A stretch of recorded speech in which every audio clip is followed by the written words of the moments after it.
सुरक्षित निवेश का जिक्र आते ही सभी के मन में सबसे पहला ख्याल फिक्स डिपॉजिट यानी एफडी का ही आता है। एफडी में फिक्स टाइम जैसे 1, 2 या 5 साल के लिए पैसा लगाने पर गारंटीड रिटर्न मिलता है। एफडी के बारे में लगभग सभी लोग जानते हैं, लेकिन क्या आपने ग्रीन टर्म डिपॉजिट यानी ग्रीन एफडी के बारे में सुना है? ये क्या है, कैसे रेगुलर एफडी से अलग है, क्या ग्रीन और नॉर्मल एफडी के इंटरेस्ट रेट में कोई अंतर है? आइए आज इसी के बारे में जानते हैं। ग्रीन एफडी को एनवायरमेंटल फ्रेंडली फिक्स डिपॉजिट यानी पर्यावरण अनुकूल फिक्स डिपॉजिट भी कहते हैं। इस स्कीम से जुटाए गए पैसों को पर्यावरण को फायदा पहुंचाने वाले प्रोजेक्ट्स में लगाया जाता है, जैसे solar power, wind farms, waste management और एनर्जी एफिशिएंट इंफ्रास्ट्रक्चर से जुड़े प्रोजेक्ट्स। अब ये समझते हैं कि ग्रीन एफडी रेगुलर एफडी से कैसे अलग है।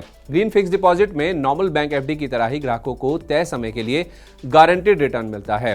अंतर बस फंड एलोकेशन में है।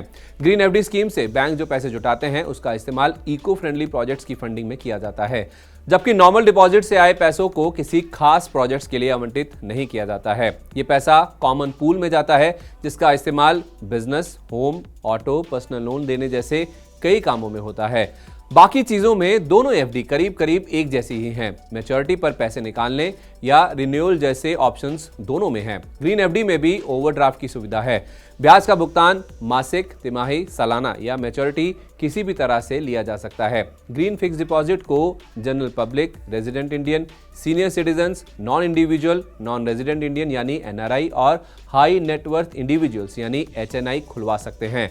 अब जानते हैं कि रेगुलर और ग्रीन एफडी के इंटरेस्ट रेट में क्या अंतर है। ग्रीन फिक्स डिपॉजिट की ब्याज दरें रेगुलर एफडी से ज्यादा भी हो सकती हैं और नहीं भी, क्योंकि ये बैंकों की ओर से तय पॉलिसी पर निर्भर करता है। स्टेट बैंक ऑफ इंडिया यानी SBI, bank of Baroda, HDFC bank, AU small finance bank समेत कुछ बैंक ग्रीन एफडी ऑफर करते हैं। ब्याज दरों में कितना अंतर है, इसे समझने के लिए ग्रीन एफडी और रेगुलर एफडी की ब्याज दरों पर नजर डालते हैं।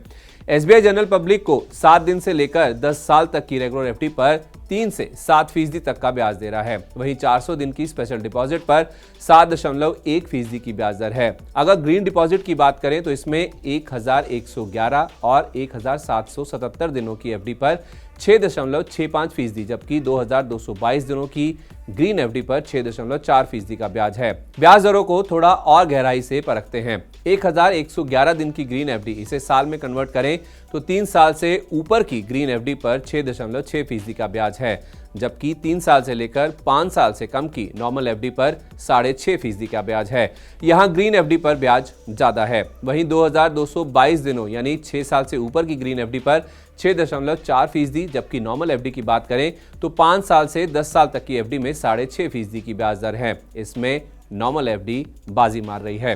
बैंक ऑफ बड़ौदा की ग्रीन डिपॉजिट्स की ब्याज दरों पर नजर डालें तो 1 साल और 1.5 साल की ग्रीन एफडी पर 6.25%, 777 दिनों यानी 2 साल से ज्यादा की एफडी पर 7.15% और 1111 दिन, 1717 दिन व 2201 दिन, इसे साल में कन्वर्ट करें तो 6 साल से ऊपर की एफडी पर 6.4% की ब्याज दर है। बैंक ऑफ बड़ौदा की रेगुलर एफडी की बात करें तो यहाँ 1 से 2 साल की एफडी पर 6.85%, जबकि 2 साल से ज्यादा और 3 साल से कम की एफडी पर 7.25% का ब्याज है। वहीं 3 साल से ऊपर और 10 साल तक की एफडी पर 6.5% ब्याज है। अलग अलग बैंक की ग्रीन और रेगुलर एफडी के ब्याज में कितना अंतर आ रहा है, इसे आप बैंक की वेबसाइट पर जाकर भी चेक कर सकते हैं। आपके टेन्योर के हिसाब से ग्रीन एफडी और नॉर्मल एफडी में जहां आपको ज्यादा ब्याज मिल रहा है उसे आप चुन सकते हैं। मौजूदा समय में शॉर्ट से मीडियम टर्म यानी 1 से 3 साल की रेगुलर एफडी पर बैंक ज्यादा ब्याज दे रहे हैं। सीनियर सिटीजन को जनरल पब्लिक के मुकाबले ½ तक ज्यादा ब्याज मिलता है। ऐसे में कम रिस्क के साथ छोटी अवधि में अच्छे रिटर्न के लिए आप एफडी चुन सकते हैं।